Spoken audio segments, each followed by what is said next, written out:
All right, everybody. Thank you on such a beautiful day for coming to the talk, and thank you to the people on Zoom who are listening to us from afar.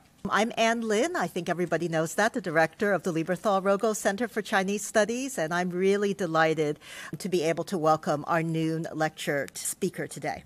This is the 11th presentation of the Noon Lecture Series for winter 2024.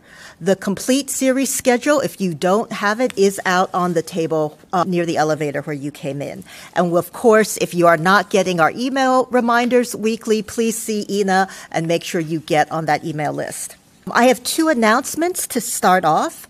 First, please note that next week's presentation, April 16th, which was going to be Siqi Zhen from MIT, Siqi had to postpone her talk until fall 2024 due to an unforeseen schedule conflict.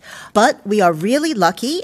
We will be presenting Professor Shu Yang from Western Michigan University, who's going to come and talk about her new project, Untamed Shrews, Negotiating New Womanhood in Modern China. So we hope you will come for that. Next, just this week, tomorrow and Thursday, 6 o'clock, the CHOP film series will restart. We'll be presenting 2 nights of film showcasing documentaries about China through the lens of European and Chinese directors, with stories spanning the 1950s, 1970s, and 1990s, these 20-year intervals. Our discussants are 2 of our wonderful postdoctoral fellows, Gavin Healy and Yukun Zhen. Refreshments and Q&A will follow the films, and I know most of our CHOP events are here, but these are actually going to be in the library, in the first floor gallery space at Hatcher North Library. If you go in the main doors, you'll see signs, and it's right off to the side. So this is free and open to the public, of course. Please come, and please invite people to come with you. Now it's my really great pleasure to present Yan Liu, Associate Professor in History at SUNY Buffalo. He specializes in the history of medicine in pre-modern China, with a focus on material practices of medicine, religious healing, the history of the senses, and the global circulation of knowledge. His first book, Healing with Poisons, Potent Medicines in Medieval China, was published by the University of Washington Press in 2021 and is available through open access. His book won the 2023 William H. Welch Medal from the American Association for the History of Medicine. His second project, which he'll talk about today, explores a transcultural history of aromatics and the production of olfactory knowledge in Tang and Song China.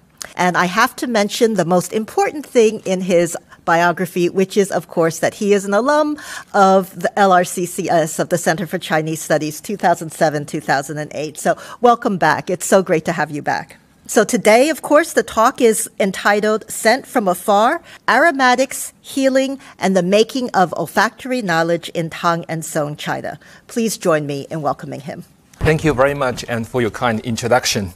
It's so great to be back after a while, and as Anne just mentioned, I am a proud alumnus of LRCCS. Did my master study from 2007-2009. It was really a while ago, and that was really a wonderful time, a critical time for me as I was contemplating the possibility of switching from science to humanities. I appreciate it's a very nourishing environment at the center, and I have a great cohort, a wonderful group of teachers. I want to mention Kristen DePay here, who was my mentor and introduced the discipline of history to me, and taught me how to critically and creatively reading texts, Chinese texts, and also Miranda Brown, who is not here, who opened the door of history medicine to me, which I knew nothing about before taking her graduate seminar, and had been unwaveringly supporting me in the past 15 years. And many other teachers I don't have to mention, so David here, and Ely here, and James Lee, and Bill Baxter, they all, one way or the other, helped me to learn history, Chinese history, history medicine, and without their support, encouragement, it's hard to imagine I can reach this point today. So thank you very much. So today I'm going to talk about my second book project, as I mentioned. This is a study of transcultural history of aromatics from the 7th to 13th century, and also the history of smell in that context. Let me get started. The flourishing of what is commonly called the Silk Road which refers to this network of connections, routes across Afro-Eurasia in the pre-modern era, facilitated the flow of variety of things, objects, flowing in multiple directions, either through the overland routes or the maritime passages. Among this variety of things, I'm particularly interested in a specific set of things, what I refer to as aromatics. This is an English translation of a Chinese character called xiang. In the modern context, aromatics tend to invite association of perfumes, but in the pre-modern Chinese context, this character xiang could mean a variety of different things. Actually, in the period I studied, perfume was not that prominent a meaning. It can mean incenses, spices, medicines, obviously, in my study. So it basically refers to, generally speaking, anything that emit fragrant smell or the fragrant smell itself. So various Asian places, tropical and subtropical Asian places, are the natural habitats for a variety of plants which produce these aromatic products. Give you some examples here. Frankincense, ruxiang, which refers to the resinous product of a tree growing in West Asia and North Africa, and it became a very important aromatic product imported into China during the period study. Saffron, which refers to the flower plant growing in Kashmir and Central Asia, is another example. And sandalwood, tanxiang, coming from Indian and Malay Peninsula, refer to the wood product of a plant growing there. Agate wood, chenxiang, literally means sinking aromatic. It's another wood product infected by fungi coming from Southeast Asia. And camphor, dragon brain aromatic, lungnaoxiang, which refer to the christine of a resinous product from a tree in Sumatra and Borneo in present-day Indonesia. So the historical significance of these substances is immense. It's well known that spice trade shaped world history. But in comparison to the extensive study of these often called spices, the westward movement of them from Asia to West Europe in medieval and early modern period, the study of the eastward movement of the same set of materials from various Asian places to East Asia has received far less attention, especially in the English scholarship. And that's basically what I'm focusing on for my second project, to explore this eastward movement of these materials into Middle Period China and their impact on medical, religious, and food culture at the time. But there are some important scholarship produced by Japanese and Chinese scholars here. I want to, written in Japanese Chinese language, that I want to bring your attention to. Yamada Kentaro probably is the scholar who had produced the most extensive study of aromatics in East Asia to this day. From 1950s onward, he has published a number of books exploring the identification, routes of transmission, as well as local uses of aromatics based on linguistic and geographical analysis. Lin Tianwei's work, a book published in the 1960s, on the other hand, has a sharper focus on the commodity, aromatics as a trade commodity, especially during the Song period time, highlighting their important role in Song commerce. In the Western scholarship, in English scholarship, there are no devoted monographs to this topic, but there are some important early works which touch upon this topic, such as the classical study by Bertolt Laufert. This was done actually more than 100 years ago, studying a variety of, medicines, aromatics, plants, minerals, textiles, circulating across Eurasia, primarily based on a philological and linguistic analysis. And half a century later, historian of China Adam Schaefer built upon his earlier work, but had a sharper focus on the study of, in his term, exotics, Tang exotics, these exotic commodities imported into Tang, China, and how these things stoked fantasy of Tang people. And he particularly highlight here, I use a quote from that book, that once they were imported into Tang, China, they, quote, have become partly enigmatic entities whose only true life is literary and metaphorical. In short, they belong to the mental world even more than to the physical world. Although there's no doubt that fantasies and enchantment play a very important role in elevating the appeal of these aromatics, I try to highlight, bring the issue of materiality back to the discussion, because the actors, particularly medical writers at the time, actually wrote quite a lot about the material nature of these things. paying attention to what they look like, what they taste like, and above all, what they smell like. That's what I'm particularly interested in. So I'm interested in the intimate relationship between the materiality of these substances and the process of knowledge production, knowledge making in medical, in religious, in food culture during this period of time.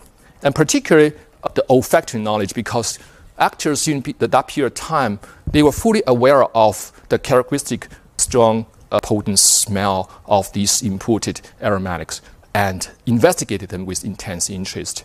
And I'm interested in how the imported aromatics fosters the new understanding of the smell of them in the process of producing medical knowledge on that. So, and also I want to have a conversation with scholars on sensory studies in Asia and beyond to explore this issue further. Before delving into the detail of my talk, I want to give a broad view of the history of aromatics in pre-modern China. A big picture here. In ancient time, Qin and Han period time, there are only sporadic mention of overseas imported aromatics, particularly in literary sources. This is primarily based on Olivier Milburn's early work, very important work. In the following centuries, with the introduction of Buddhism from India, they brought with them a host of aromatic substances, particularly in the culture, prominent in the culture of burning incense. And then in the following Tang period time, in early 7th century, we actually in Chinese sources find the first categorization of aromatics as a distinct category in anthology of literary works. And also in the Tang period time, with the enlarged importation of these aromatics, we find they're spread into the medical and religious cultures in particular, but by and large restricted to the royal and aristocratic circles, limited usage, probably because of the high prices. In the Song period of time, the situation changed with the rise of maritime trade as well as the support from the Song government. We see the wider consumption of these aromatics in medicine, in food, in the culture of burning incense in particular. In the following centuries, during the Mongol Empire, because of this big, Eurasian building of the Eurasian empire across Eurasia, facilitated the flow of aromatics over long distances. And we find particularly the impact of Islamic culture on the writing about medicine and food in China at this time. And this continued until the 15th century, early Ming period time, when government started to withdraw from the overseas trade and when the trade of aromatics started to fall into the private hands until the arrival of Europeans in 16th century. So my project basically focused on this important 2 periods of time in the history of aromatics, Tang and Song period time, to just think about how the importation of this variety of substances and the new ways of construing sensations transformed Chinese society, particularly during the Song period. I also want to introduce the sources. Today's talk will focus on the medical sources. I'll start from there. But there are different kinds of medical sources under study here. Starting with the theoretical treatises, often called medical classics. These are theoretical writings, the tradition of which can be traced back to the Han period time, using the framework of 5 phases yin, yang, and qi to explain the causation, the progression, and the treatment of various illnesses.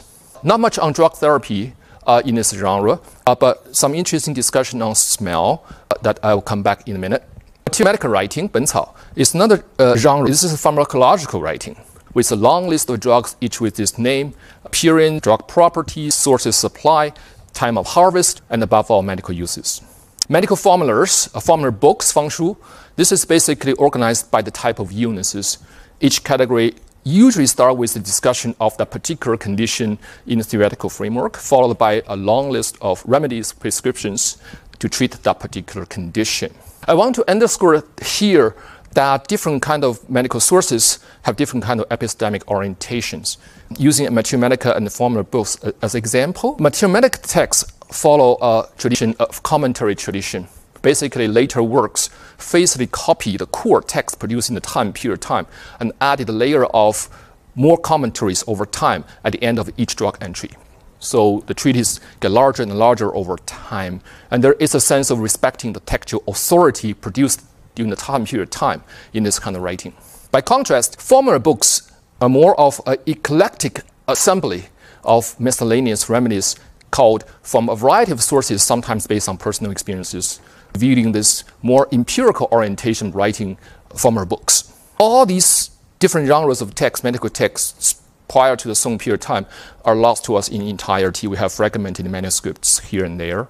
And unfortunately, many of them are preserved in the Song editions due to the rise of printing at the time, Song and the later editions, allowing for modern scholars' recovery of these texts, though with the caveat of they're always subject to Song editors' editorial modifications. Right? So we do have manuscripts, on the other hand, produced from the Tang and even before the Tang from the Dunhuang and the Turfen. These are texts, manuscripts produced during the earlier period without later editors' modifications, and they also revealed important local features of medical practice. But they're also with the caveat that they're often fragmented and incomplete without the information, the contextual information, authorship, or time of production, etc., etc. So I use both type of sources for my study. Okay, so now let's get to the meat of my story here, starting with the theoretical texts. The Huangdi Neijing, Yellow Empire's Inner Classic Basic Questions. This is a foundational medical text emerged during the Han period of time. As mentioned before, it used the framework of yin-yang and five-phase to explain the causation and progression of illnesses. Here, the five-phase system correlates 5 different organs with 5 different seasons, colors, directions, sounds, but also interestingly, the smells, 5 different kind of smell: rancid, burnt, fragrant, bloody, and putrid. And here, identify this kind of correlation is more of a cosmological conception of smell. It doesn't really mean those particular organs have the particular smell. It's more of an abstract concept fit into the five-phase system to explain disease formation, right? So, but that situation actually changed in the following centuries, manifested by this 8th century text written by a scholar named Wang Bing, who offered an important commentary to the Han classic. This is called, he added 5 new chapters to the end of the Huangdi Neijing. One chapter is particular of my interest because this chapter explains the growth and transformation of all beings in the world, and where Wang Bing offers the novel interpretation of 5 qi. This 5 qi actually doesn't refer to the qi in the environment or flow in the body, but actually refer to things, to beings. 5 different olfactory property for beings. Being here refer to minerals, plants, animals, and human beings. So, and this 5 qi actually is 5 different kind of olfactory property, same as is elaborated in the Huangdi Neijing, but with very different kind of connotation with a manifest material conception of smell associated with beings in the world. This indicates a rising awareness, rising consciousness of olfactory experience at the time. Whether it's connected to the importation of aromatics from faraway places, it's hard to say, but it's interesting to see this new phenomenon. In the material medical writings, I started with this important 7th century text, newly revised Materia Medica. This is the first Materia Medica writing sponsored by the government in Chinese history. It was compiled by a team of scholar officials, medical specialists, and high-status statesmen, include 850 drugs, among which 11 are aromatics from faraway places. This is a 9th century Dunhuang manuscript which preserves a part of the preface of the text. And in the preface, it's pretty clear that the government produced this text as a way to calibrate or standardize all things in the world, including medicines, to achieve effective ruling. So there's a very strong political agenda behind the production of the text. So these are the 11 overseas aromatics included in this text. So I don't have to go through every single one of them, but the text recognized that they put a majority of these aromatics in the category of trees, except the first one in herb category, and the last one in the reptile and fish. Onicha refers to the mollusk, the product from mollusk. And then the text also identify the sources of supply. Many of them came from Southeast Asia, but also from India and from West Asia as well. I want to give you a couple of examples of the recognition of the smell of these aromatics in this Materia Medica, such as suhe. This is our pagan concoction. This is basically a concoction made from a resin of a tree in West Asia, and its fragrance is extremely fragrant. as mentioned by the text. Another example is dragon brain aromatic, 龙脑香. This is camphor from Southeast Asia, from Sumatra. Its fragrance could replace that of a dragon brain. So it's interesting here, this dragon brain here refers to indigenous product as shown by a 5th century text, earlier text, that is connected to dragon bone, which refers to the fossilized animal bones. But that product doesn't have really a strong smell. So this new product from overseas, actually, its fragrance was recognized and considered to be a better substitute for that local one. Other than medicine, we find the text also discuss the mixing of variety of aromatic substances to make incense. This is beyond healing. This 5 different kind of overseas aromatics, together with another domestic one, considered to be the best material for making incense. So, and clearly the smell also play a very important role in that realm. So what are these aromatics? How does the text think about their medical values? So there's a variety of illnesses considered to be, can be effectively treated by aromatics, but I want to highlight this particular aspect that they are often employed to counter various forms of poison, such as the term malignant qi, 恶气, either circulating in the environment or inside the body. So ingestion or wearing such aromatic substances could eliminate malignant qi. Or the term demonic infestation, 鬼柱, this is an imagination of illnesses in concrete specific forms like demons that can attack the body and cause devastating effects. Or the term poisonous pestilence, that clearly connects to the epidemics. So the aromatics are thought to be very effective to treat this variety of form of poison. Although it's not always explicit, we may conjecture that the smell might play a role here. I want to give you a further evidence here from formula collections. This is a text called Wai Tai Miyao, Arcane Essentials from the Imperial Library, compiled by a scholar official named Wang Tao in the 8th century. He spent 2 decades in the Imperial Library collecting medical literature and produced this massive collection of formulas, including more than 6,000 formulas. And by my counting, about 5% of them uses aromatics substances from overseas. That's about 300 formulas. Just give you one example of this formula, called formula of the adjunctive code peel. And the Chinese term 吃力加丸 is possibly a Chinese transliteration of a Sanskrit term for a adjunctive code, which is a local plant in South China. So for those of you who know Sanskrit, I'd like to talk with you more about that identification. And this formula actually includes 9 different kinds of aromatic substances. And given the foreign name of the formula and abundant use of these overseas aromatics, this formula could be of a foreign origin, likely possibly from India. Consistent with what I find in the material medical writings, such a formula could eliminate intractable entities and demonic qi, and it can be either ingested or worn near the heart of the human being to achieve the desired effect.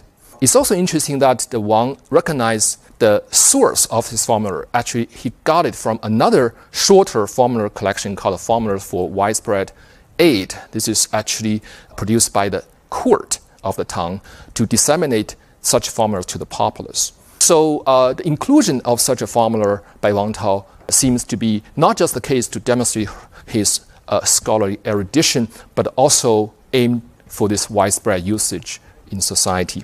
Now, I want to use one example from the Dunhuang medical manuscript to demonstrate the different kind of use of aromatic substances in our local region.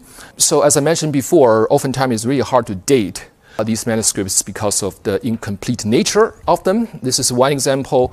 A manuscript includes a dozen of formulas, particularly in this tradition called abstinence from grains, 辟谷, as a way to enhance the body and cure illnesses. And one formula from that collection is a formula called a formula that can eliminate gu poison. And gu poison is a kind of a poison prevalent at the time that was considered to be engendered by poisonous vermin. So to get rid of the gu poison, to get rid of this poison vermin, the formula employs yellow dragon brain camphor, which I identify as a local variant, a name, for camphor product, along with two mundane substances, fermented beans and oven earth. And the combination of them produce a peel, and it's interesting that one need to cast a spell onto that peel to make it effective. And there are three different kinds of spells here. One is written in the vernacular language, basically means that your father is a dung beetle, and your mother is the demon of Yeshu, a particular type of demon. And you have myriad relatives, and I recognize all of them. And this is a way to target the specific pathological agents to get rid of them by using a spell. And not just this one, I also find these two additional spells written, basically the Chinese transliteration of the Sanskrit words called Dharanis. And this is very prominent in a school of Buddhism called esoteric Buddhism, very prominent in the Tang period time, which used elaborate rituals, including spells, to achieve magical effects, including healing. Right? So this Buddhist connection is interesting because I do find other manuscripts from the Dunhuang collection, like this one. This is a 10th century manuscript, includes a miscellany of spells, one of which is from a 7th century text that use aromatic medicines to treat gu poison. So you can see the gu poison is at the top of the text, and two aromatics are camphor and guggle, anxixiang and longnaoxiang. They're actually written in the Chinese transliteration of Sanskrit words, but with identification here in Chinese. So, and similarly, it also involves the use of a spell here, casting a spell onto the peel in front of the Avalokitesvara, which is a very important deity, and cast a spell for 108 times to make it effective. So certainly you can see some connections between the left and between the right, although it's really hard to say this kind of origin, and that's not my primary interest. But suffice to say, the formula on the left side actually integrates both the mundane materials, probably locally easily available, and far away a material like camphor, as well as the juxtaposition of spell in vernacular language and the foreign spells in Sanskrit. So to adapt this faraway material and knowledge associated with them into their local tradition to treat characteristic local conditions like gu poison. So that's my point here. So leaving behind the Tang, let's move to the Song period time. As I mentioned at the beginning of my talk, there was a significant rise of the maritime trade in the Song period time, actually from the 9th century on, due to the rise of the Arabic and the Persian traders sailing across Indian Ocean and actively engaged in trading aromatics, and also because the Song government seized the opportunity to increase the income of the state by taxation and sometimes monopoly on certain aromatics such as frankincense. The Song court also opened the Overseas Trade Bureau in the serious port cities in southeastern and southern regions, and these bureaus served the purpose of regulating trade with the foreigners, with the government regulation there. And so, for example, Quanzhou is a very important port city with a bureau there, and in the words of Valerie Hansen, the most globalized place on earth at the time. We do have some kind of interesting archaeological finds from Quanzhou. This is one example of the aromatics discovered from a shipwreck, actually. This is in the second half of the 13th century. A Chinese ship sailing back from the Indian Ocean sank in the water near Quanzhou for unknown reason, and archaeologists were able to recover a large amount of aromatic materials, including more than 5,000 pounds of alga wood and sandalwood, and also some frankincense. So indicating this is flourishing of the trade of aromatics at the time. We do have other shipwreck records, Arabian ships sailing on the other direction from China to various places in Southeast Asia and West Asia, but we don't have much evidence of aromatics on those shipwrecks, understandably, because that's not primarily the stuff people in the Arabic world really need. Actually, they need porcelains a lot of porcelains discovered from those ships. Okay, so at the same time, the Song court actually play a very active role in taking advantage of rising printing technology to standardize and disseminate important medical texts as a way to promote medical governance. This is the word by history and medicine teaching Henrichs. So the Song court established a particular bureau called the Bureau for Editing Medical Treatises in the middle of the 11th century that published 11 medical texts, including theoretical texts, material medical texts, and formula books. And one of them is interesting to me. It's called Illustrated Materia Medica, 本草图经. This is actually the very first Materia Medica that is extant to us with the illustrations of drugs. It contains more than 900 illustrations of drugs. And we may be curious, where did it get the idea of the pictures of drugs, right? So for the domestic drugs, the preface of the text says they dispatch personnel to those local regions and collect information about the appearance of those plants and minerals. For overseas drugs, they primarily based on the word of mouth or previous texts that talk about these drugs. So different channels. One example here I want to share with you is dragon-brain aromatic camphor, which is one of the most frequently prescribed medicines in Song period time. So this text, Illustrated Materia Medica, the text itself is lost to us, but is preserved in the 12th century Materia Medica text due to the commentary tradition I explained earlier. So that's the section of the text, Illustrated Materia Medica. And I'd like to invite you to the image of this item here. So on the left side, there seems to be a trunk of a tree where you have 3 blade-like pieces inserted into the trunk. So that likely refers to the process of collecting resin from within a tree. And on the right side, you have a branch. At the top, you have some round-shaped, clustered fruits growing on the branch. So the text actually, that image actually matches what is described in the text, which is shown on the left side. And it also uses some local references. For example, it says that the tree of the camphor actually resembles of cedar, that's a local plant. So presumably the text is talking about the trunk part of it. And in addition, the fruits actually resemble another local plant called galangal from southwestern region. So that's that part. And finally, the most important part is the resin. That's the product, right? So resembles a local pine tree. You can see here what is scattered on the ground likely refer to the resinous product of either camphor here or the pine tree.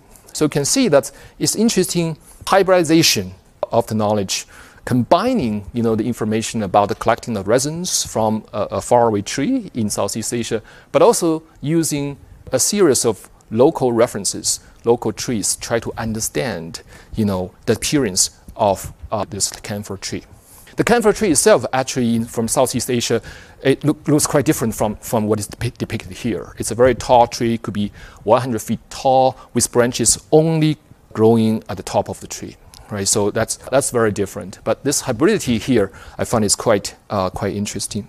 Formula books during the Song period time, also there's a lot of production of formula books. And one particular produced by the Song court is called Formulary of the Pharmacy Service for Great Peace and for the benefit of the people, produced at the beginning of 12th century.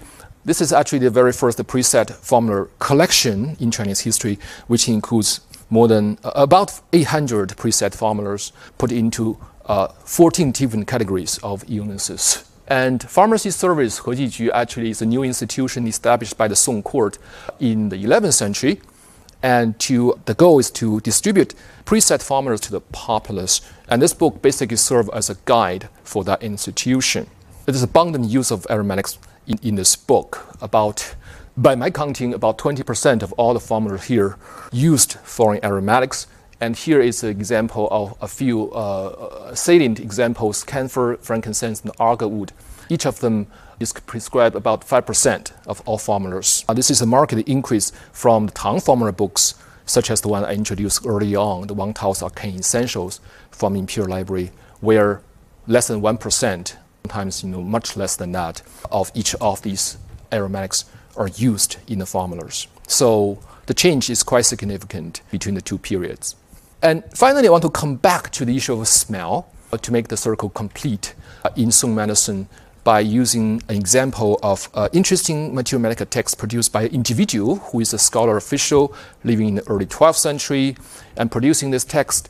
He basically is an official serving at the court, working on the discrimination of medicinal substances for the court, and he may have the first-hand experience working with this variety of aromatics. And he offers some novel interpretations of particular drug property, a redefinition of drug property in the preface. Because for all the previous material medical texts prior to his time, the 4T basically refer to the 4 different kind of degree of hotness. That's a very fundamental category of drug property, which can be traced back to the Han period time. And all the following material medical writing follow this. But he considered that's incorrect, and he instead trying to say that actually 4T refers to the 4 olfactory properties of drugs, indicating this rising awareness, increased attention to the smell-guided therapy. He also actually highlighted the particular drug, dragon brain, the camphor, in his text, claiming that its pure fragrance surpasses those of 100 medicines and is particularly useful to treat heat-induced congestion in the body. So here we see some interesting change in comparison to the Tang period time when smell is considered to be useful to treat all kinds of poisons, right? So here it's thought to be more effective to treat heat-induced blockage, right? To clear up the blockage in the body as induced by the heat. In addition, the drug is also suitable to add into tea, but too much of it could mask the smell of tea. Again, he repeats, among myriad things, nothing's fragrance is superior to this one. So the smell here is not contributes to healing, but also adds to the flavor of food and drinks. So to conclude, I want to bring 2 conclusions, one more empirical, one more conceptual. Empirically speaking, by my preliminary study of Tang and Song medical texts, I find this rising importance of aromatics and their smells in healing during the Tang and Song period time. For example, in the theoretical writings, we see this attention to discuss smell as the property of beings near the tongue, and more specifically, the property of drugs during the Song period time. In material medical and formula writings, which have a more empirical orientation, we find the discussion of aromatics and the smells more in the realm of countering different kinds of poisons, like malignant qi and demonic infestation and gu poison. Broadly, I would argue that there was a process, the importation of this variety of overseas aromatics facilitated the production of new knowledge through the interaction between overseas and domestic. The local actors always try to use local references to try to understand and use these faraway substances and create knowledge that can be useful for them. And I have an example of, in the Dunhuang manuscript, the combination of this faraway place material and the mundane substances, as well as the juxtaposition of molecular and Dharani's, spells to deal with the situation pressing at the hand, such as gu poison. I also had an example of illustration of the camphor in the Song text, where we see the hybridity of knowledge, combining what is considered to be useful, the collection of resins, but also using local trees as key references. And finally, back to the relevant the medicine, I want to say that so the idea of the smell, right, the rising importance of smell during the Tang and Song period of time didn't fundamentally alter the existing category of such as qi, which refer to degree of hotness, or taste, weight, right? These are foundational category of drugs established a long time ago. Smell didn't really fundamentally alter, but added a new dimension to it. Smell either work with or work through these existing categories to explain drug action, especially during the Song period of time. So when we think about smell-guided remedy, we should not too quickly jump onto this kind of pre-modern idea of aromatherapy, because smell always works with something else in the existing framework in Chinese medicine. Right? But it's interesting that you think about smell and its synergism with taste of food, with the sound of incantation in either medical, but also religious and food culture context, a topic I'm excited to explore further in my future research. So with that, I would like to conclude my talk, and thank you very much for your attention. I'm happy to discuss with you further in the Q&A. Questions. Would it be improper for you to have brought some fragrances, incense to burn during your talk? Or yeah, that's a great idea. In both my teaching, I haven't done that before, but I have colleagues and friends who have done that, especially in the context of teaching.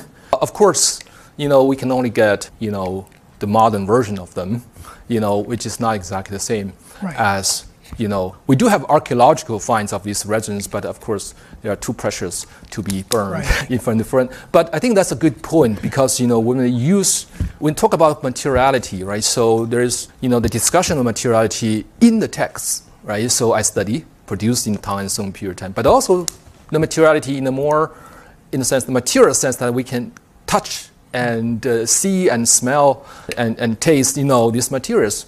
And that's important. So in the future, I think that's definitely something I like to do, yeah.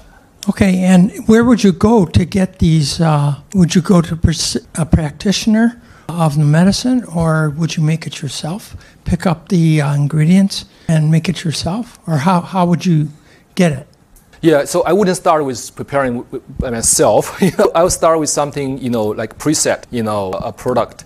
I mean, easiest place you can get it from, Oh, back then, I see. Okay, sorry, I misunderstood your question. So original aromatics, they were imported into Tang and Song, China through different channels. In the elite circle, you have envoys presenting these aromatic substances either as the raw form or the prepared form to the Tang court, Tang and Song court. You also have a very important channel of trade, actually, which I didn't have time to talk about, by Arabic, Persian, and Sogdian traders who actually introduced a massive amount of these substances. So there are, paired, more processed product imported, such as camphor, actually. So camphor, actually, the local people in Southeast Asia, they process the product first and produce this kind of crystalline product and then get imported into the Song for usage. And sometimes the leftover of the chips of the trees could be used. They got imported into Song as well, where they were used to produce not the most superior, but kind of less superior product for usage. So there's a kind of a connoisseurship rising during the Song period time with different type of product, different processing, procedures, different location, source of supplies with different values associated with them. Thank you. Is this on? Okay, great. Hi. Really amazing talk. I just had some questions about, because I know this is your second book project, and I have some questions about like what sort of avenues you're going to be looking at. And one of the things I was wondering when you're talking about materiality is if the materiality of the human body is going to play any part in this. And I'm especially struck by this idea that camphor can be used to deal with blockages of heat. And I'm trying to remember the reference, but I remember reading a reference about xiang are good for tong. They can tong blockages, right? And if you smell camphor or any of these things, right, immediately they open up your nostrils. And especially for things like epidemic diseases, at least later in the Ming, they talk about coming in through the nostrils. Right? And so I'm kind of wondering if that's part of it. And the other thing is, as you know, I'm working on this book on injury medicine, and ruxiang is huge for injury medicine. And so, I'm just wondering, again, do you have any bandwidth in the project for looking at the, things that they're being used for that would increase? And then the last thing I was curious about, again, materiality is, mothballs. I don't know if anybody still uses mothballs, right? But they're made of camphor. They're made of fragrance. And so I'm wondering whether there's an overlap between observation, right, of these things and then the kind of medicinal properties that were associated with them. So. Yeah. Thank you for these stimulating questions. So the idea of a tongue or opening the orifices, it's very interesting. I don't see it in the Tang text, and I see kind of this a trace of it from the Song text on, illustrated by the last example I give. I think that's the kind of a starting point from the 12th century on. People think about this idea of clearing congestion, obstruction, blockages in the body. So I think that's a very interesting change in the Song. And later medical writers actually picked up that. They'll say, and they discuss it often in the context of the drug property of these aromatics, particularly their heating or dry and hot nature, and it's particularly effective to treat heat-induced congestion in the body. Another thing I find interesting that I need to explore more is whether this is through the nose or through other channels. This is the basic idea of how these aromatics interacted with the body. We know most of the aromatic medicines they are used for ingestion. They make pills, actually. Of course, those pills could have smell, but they don't really say that, right? And there's a lot of ingredients there. So, and we can assume that for a farmer with lots of aromatic substances in it, the ultimate pill could have some kind of interesting smell. But they never really say, you smell it, and then it becomes, your body becomes open up, all right? So, and that might come up with later sources. That's something I find is very interesting. So this idea of smelling actually is something, I don't really see in these texts, although it doesn't mean the smell is not important. And wuxiang is something I haven't encountered in all the texts I have read so far in the Tang and Song, and I'm happy to talk with you more. What are those 5 particular aromatics and whether there's variation? Of course, it's huge in food, right? So that's a different, possibly related story, And finally, what is your final point? So insect repellent. Yeah, I don't really see that. Actually, well, if you consider creatures to be malignant creatures in the environment, that this kind of frequent substance can be powerful to expel them. But that's more broad. It's not so specific. And the moss ball, it is connected to camphor, but it's much later. And this camphor, 龙脑香, actually referred to a Southeast Asian product, very precious because of the distance, and rarity. But there is a different kind of camphor tree growing in South China and Taiwan, Japan, called Zhangshu, right? So that reference can be traced back to much early time in ancient China. So, but Zhangshu actually became much more prominent in the late imperial way to the modern period because of they are the material to produce mothballs, for example. They do have the fragrant smell as well, not the same as the dragon brain aromatic. And of course, in the 20th century, there is a manufactured camphor with the rise of chemistry, so the story totally changed. So, thank you. I just wanted to build on that reference to camphor. I remember as a child reading about polio epidemic in the West, where parents would hang bags of camphor around children's necks to try to ward off the polio, which of course it was not successful at doing. Yeah. But I'm just wondering whether there's any sort of is there any sort of transfer of knowledge or transfer of hypothesis about the medicinal uses of camphor, or are these sort of, growing up isolated out of their different cultures? Yeah, that's a great question. And so, wearing camphor or other aromatics, the first thing is that wearing medicines close to your body. This is not unique to aromatics. It could be a variety of drugs, like and sometimes poisonous substances. Like one famous example is realgar. That's an arsenic compound, and from 3rd, 4th century, particularly Taoist priests will wear that when they enter the deep mountains to try to ward off the attack of animals like tigers. So in that long tradition, you can see the incorporation of wearing, aromatic substances close to your body. And this kind of practice is not unique to China as well, actually. So the example you just mentioned is interesting because in the early modern period in Europe, they do have camphor included among variety of aromatics and put into a beak-like mask.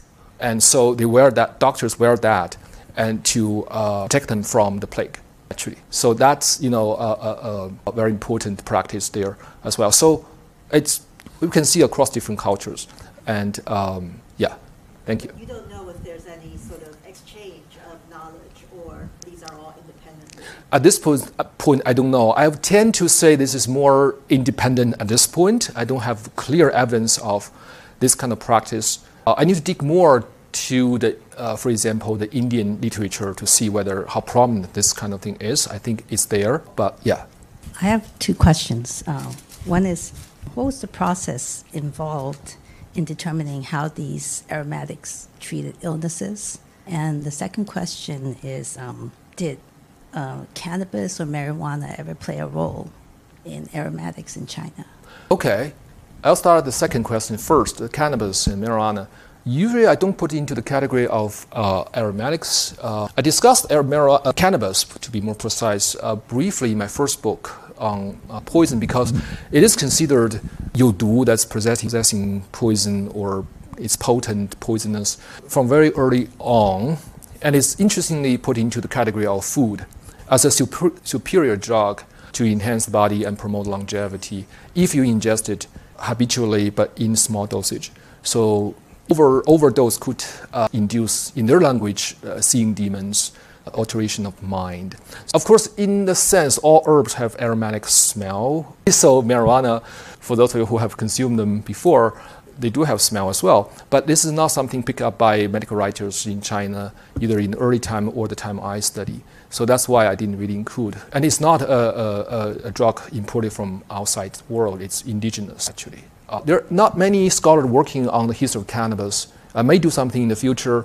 There are early scholarship on why marijuana not becoming a key drug. It's there, but the use of it, at least for the period I study, is not that prevalent, I would say. So anyway, so the first question is the process of, what is the process of using these aromatics in medicine? The process, what do you mean by process? So the process means processing of the drugs, right? In this case, oh, I see. So that, because I using the tongue as an example, right? So I highlighted the importance of using this aromatic substance to treat poison-related conditions, like demonic infestation, like malignant qi, or like epidemic conditions. And so sometimes there is an indication of the smell of these aromatic medicines play a role there, because demons or demonic qi often associate with bad smell. So especially in miracle tales, these kind of stories, when the demon arrive, they have really bad odor. And you need some good stuff protecting you from that. And so that's one logic of thinking about the counteraction of these kind of malignant forces in the environment. Yeah. And there are other examples. I don't say this is the only use of aromatics. There are other uses, such as the treatment of eye problems. And there is not particularly prominent that demonic qi play a role.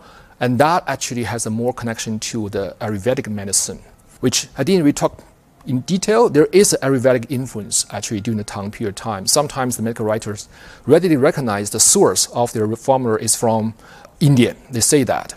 And sometimes it's more implicit. When you compare certain aromatic remedies with remedies produced in China, there are some striking similarities. And sometimes this is mediated by the Buddhist monks, right? So that's another interesting point. Yes, Kristen. Thanks so much for this talk, for this introduction to your new research. And there's so much to think about. But one question I have, I guess, concerns geography in the sense that I was wondering whether the high price of these imported aromatics during the Tang promotes attempts to find substitutes or to grow these trees and plants in the Tang Empire itself. And where that was impossible, do you have a sense that there was some idea of a conflict between the presumed sort of universality of the human body and medical knowledge on the one hand, and the locality of these aromatics, for example, right? Some kind of conflict that diseases that are local could be cured with ingredients that have to come from elsewhere? Thank you.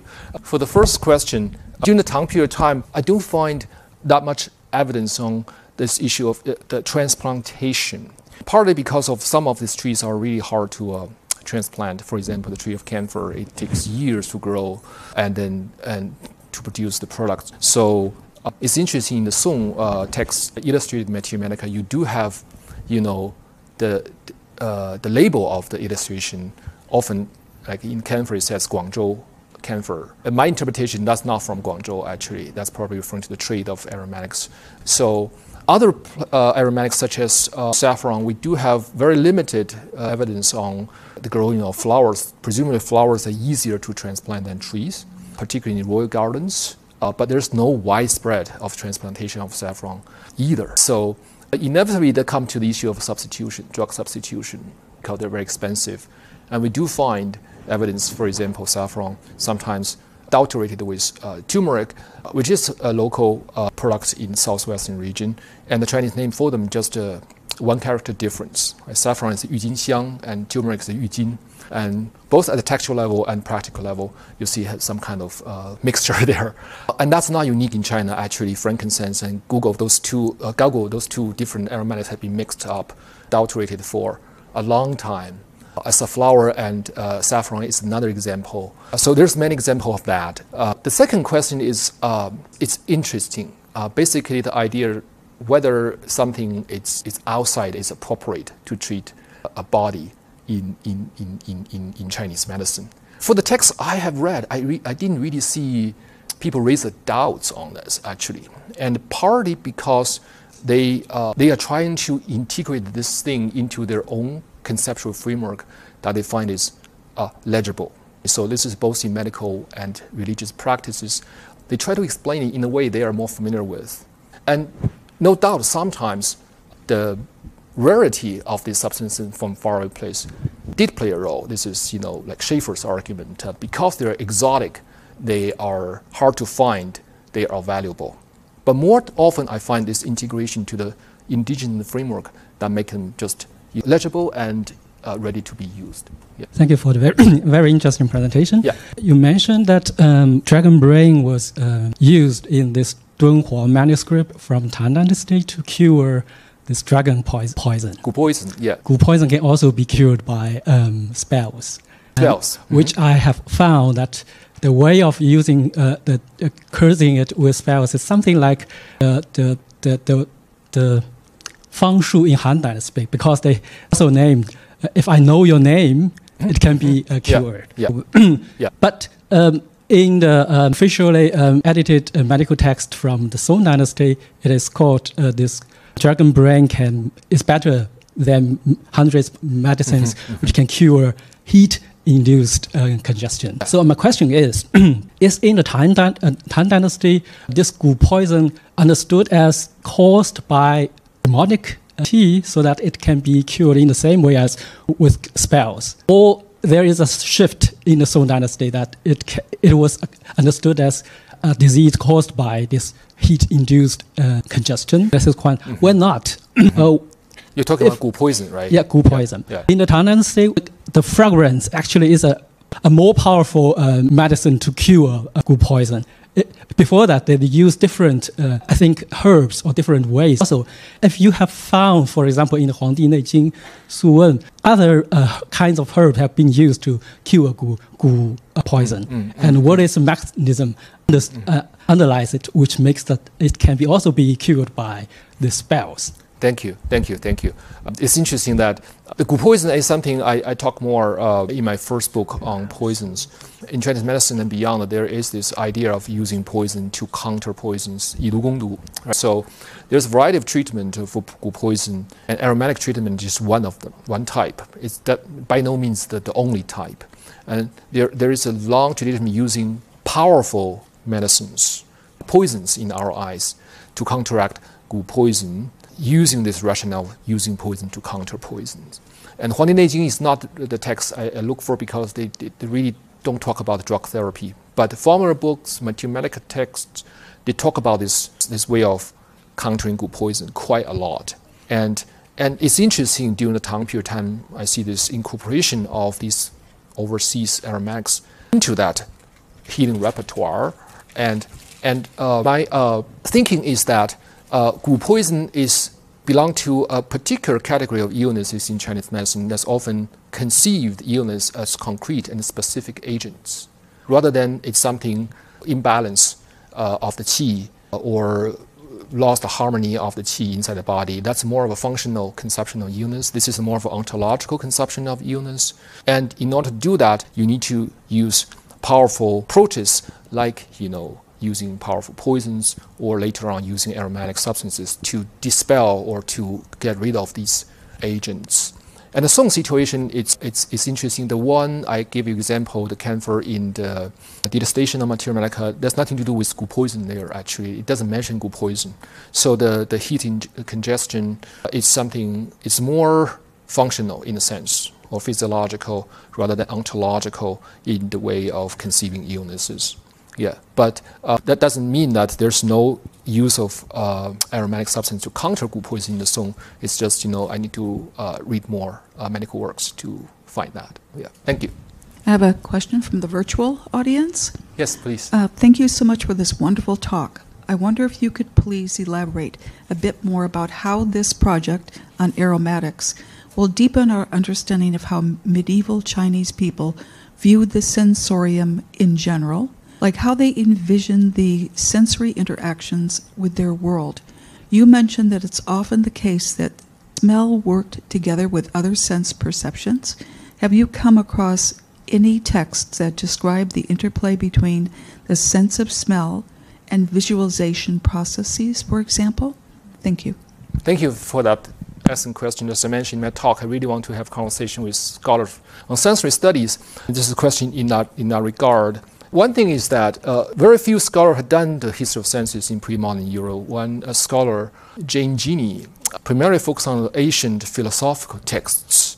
And then she will argue that at that moment, vision, seeing, and hearing are two most prominent senses. And first of all, there's no idea of five senses, well established in the Chinese philosophy and medicine either, actually. So that very idea of sense, actually, in China has a very different kind of epistemology. This is based on Gini's work in comparison to what we consider we have a sense, we observe outside the world, and then we get a sense based on our perception. That kind of correspondence. You don't really see that, at least in the ancient time, because sometimes, the heart could be a sensory organ.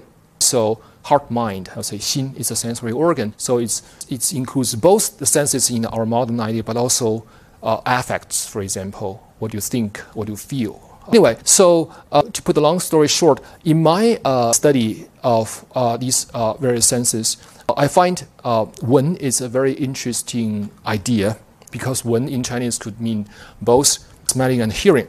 And sometimes it's not entirely clear whether it refers to one or the other. And Gini will say in the ancient time, wen tend to mean more hearing than smelling, but it might be a shift in the period I study, especially in the medical context, that it could mean both or smelling in certain contexts. So that itself is an interesting issue to tackle, the relationship between hearing and smelling. And I give you an example of the use of incantation together with the color of libation and the smell of medicine, particularly very salient in Buddhist context. These are practice-oriented texts. They don't really explain the working of different senses. They don't explain that at all. But I just find that phenomenon is quite interesting. Yeah, thank you. So, as somebody who lost his sense of smell a couple of decades ago, so I've been, half my life has been with smell, half without. So I think about smell from time to time. But anyway, in Chinese culture, later on, Liang Qichao, when he's talking about the effect of fiction on people, talks about one of the shun being fumigated, and a very powerful kind of idea. And so in that sense, the way that the aromatics into the body kind of echo the way that they thought that malevolent qi into the body, zhongfeng. I had a stroke, and I realized that people still call that zhongfeng, to be hit by the wind. And so that seems to be a very strong way to conceive of the vulnerability of the body and the way to introduce something you think that will help with that problem. So I find it interesting that early texts that you're talking about, they tend to prefer ingestation of these things rather than fumigation. Yeah. Thank you for sharing that. And I'm sorry about I don't have a particular, I don't have a good smell either, actually. So my wife always teases me, you cannot smell anything. And that's not the reason why I studied this project, to have the kind of no reason. But fumigation does appear a couple of times, not so prominent. In one Materia Medica text dating to the 10th century called Overseas Materia Medica, the first extant Materia Medica devoted to overseas drugs. So there is a use of this aromatic guggle, anxixiang, that I mentioned early on in my talk. It's basically the use of fumigation at the cinnabar field right, to treat women's condition. This is a condition called copulation with demons in their dreams. And so this is another form of poison. Basically, in their dreams, the demonic qi invaded their body and caused all kinds of problems. And fumigation become a very important way to heal that. And it's interesting in that remedy, it's a combination of both are over far away, aromatic, anxixiang, and also a local one, the realgar, as I mentioned before, arsenic compound. Pounding them together, burning it, and fumigate at the abdomen site to treat this condition. Yeah, so thank you for that. I think we have to end our series right now, but thank you so much, Yang, for such an excellent talk. Thank you. Thank you. Thank you very much for your questions and attention. I really appreciate it. Yeah.